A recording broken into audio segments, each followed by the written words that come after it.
Когда человек оказывается в коме, его жизнь изменяется. Для большинства таких случаев пробуждение означает возвращение в обыденность, но для некоторых людей это становится настоящим чудом, которое способно шокировать даже самых опытных врачей. Мы расскажем вам две невероятные истории о женщине, которая проснулась спустя 27 лет, и о мужчине, который вернулся к жизни после 19 лет в бессознательном состоянии.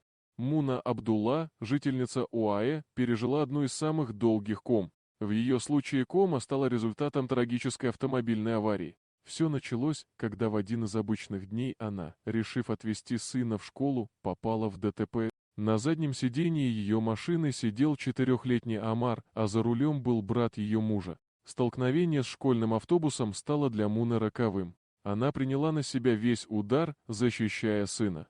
Амар получил лишь небольшой синяк, а вот Муна получила тяжелые травмы головы, что привело к коме.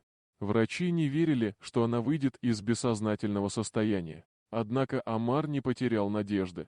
Он каждый день навещал свою мать, несмотря на трудности. Он всегда верил, что она проснется. И чудо случилось. 7 лет спустя, после того, как семья Муны получила помощь от принца, который оплатил ей лечение в Германии, ее состояние стало постепенно улучшаться. Вскоре, через 27 лет, она начала реагировать на окружающих, а через несколько дней даже произнесла первое слово имя своего сына. Это стало настоящим событием в жизни ее семьи.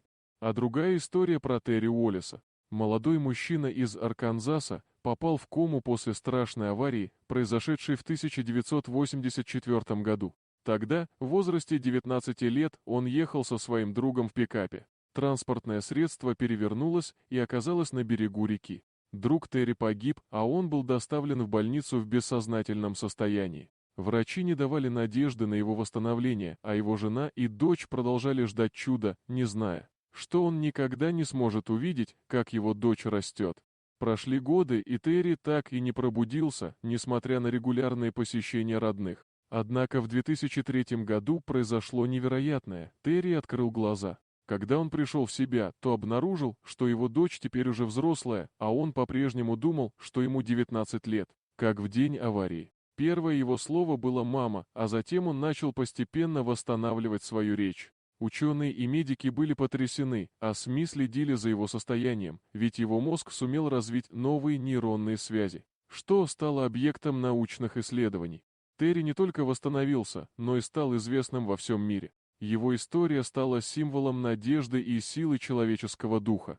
Его дочь теперь имела возможность узнать своего отца, хотя и спустя почти 2 десятилетия. Обе истории Муны и Терри иллюстрируют удивительные возможности человеческого организма и силу любви и надежды. В обоих случаях родные не сдавались, продолжая верить в возвращение своих близких. Врачам и ученым они служат примером того, как важно поддерживать человеческое тело и дух, даже если кажется, что надежды нет. Эти истории также подчеркивают важность технологий и медицинских достижений. В случае Муны ей помогло лечение в Германии, а в случае Терри – поддержка его семьи и регулярные медицинские обследования. В эпоху быстрых изменений в области медицины такие чудеса пробуждения становятся возможными благодаря совместной работе врачей и преданности семьи. Дорогие друзья, если вам понравилось видео, поставьте лайк, а также подписывайтесь на канал, где найдете еще много интересного.